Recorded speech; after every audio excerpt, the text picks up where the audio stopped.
kaYesu okanye into wayeyenza professional for imali wayengumthweli wamaplani ikhona. So now apha eKana kuphela iwayini ngumdiliya omfaxangiweyo.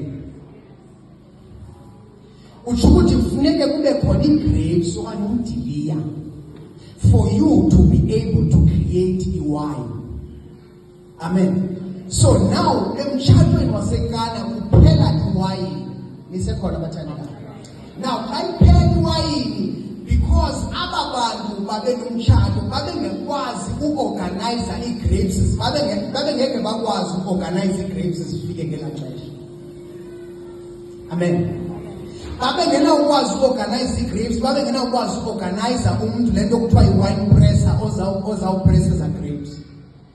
But now ii-grapes, whether ii-grapes were there or they were not there, kwakufuneka iwine.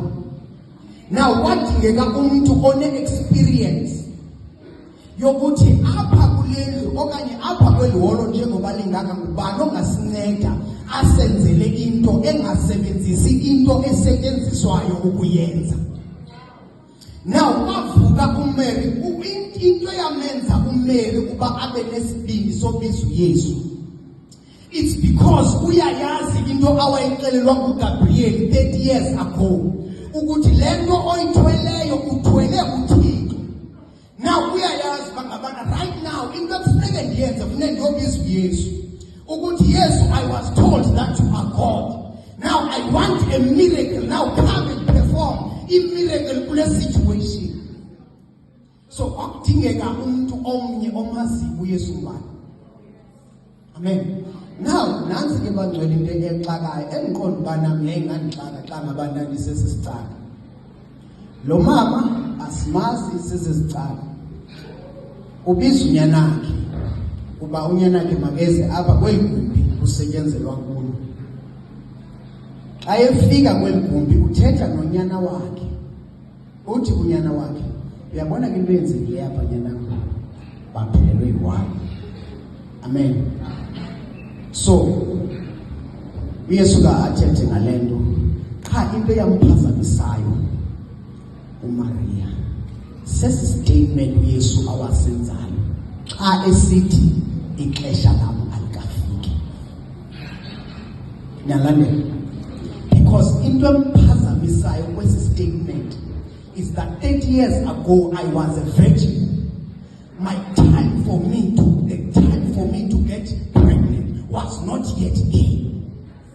But now wena ufuna uxelela mina ngexesha lakho lingekafiki, but mina ndavuma uthwala wena ixesha lakho lingafikanga. And as a result lo mama kazange amphendule because what this conversation is over and sazuyingena lo ndawo.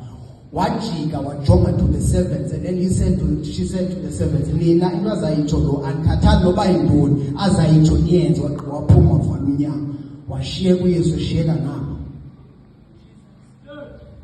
Amen.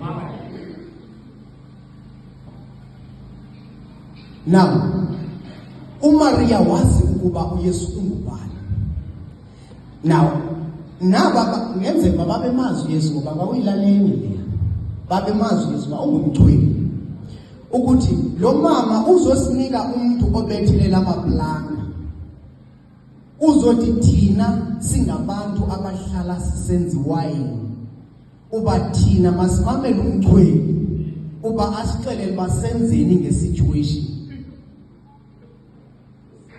And now into abaxakayo is this confidence uYesu ukuthi kuMaria ukuthi why lo mama ene confidence engaka uba simamele yonke into azayithetha.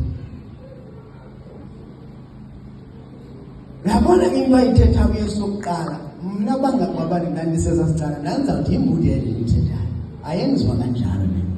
Because uthi gcwala isandleni iphanda mithandathu ngamanzi, awangeni ndawo amanzi agcweleyo ewayinini. So ingathi wayezakwenza i-oros. Yabona unobuyesu wayenza ngathi uzawuqhuba i-oros. Yabona xa uthi umuntu makaze namanzi azogcwalisa igcwala imiphanda ngamanzi, uyazibuza nokuba ungafumana i-grapes uzazifaka ndawo. Yabona uba yenza sense because izinto zikaThixo xa zifika azenzi sense xa ngabana kusicikida ngengqondo yenyama okanye ingqondo yemvelo. Amen. Now the worst thing ayenzayo uthi galelana amanzi athi yikhani wine. Amen. Uthi kubo gcwalisani bagcwalise. Xa begqiba ugcwalisa uthi kubo yikhani wine ihambise akayithestanga. Hallelujah. Now make sondele kancinci ukuthi xa ngabana ke uMary esithi yonke into ayithethayo niyenze, uyamazi uYesu. Kukhona izimo zakwizenzo zabapostile ezidinga abantu abamaziyo uYesu. Kuthi xa kufikele ixesha lokuthi kuxatyanwe mhlawumbi ngootata ngezinhlanganisweni zabo, aba bamaziyo uYesu baphume baye ekoneni. But God of all circumstances bayalwa.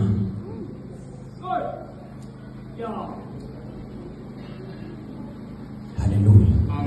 So uMaria wayemazi uYesu ba ucapable ukwenzani. Amen. That's why ekwazi ukumbiza with confidence ukuthi le situation it's beyond control.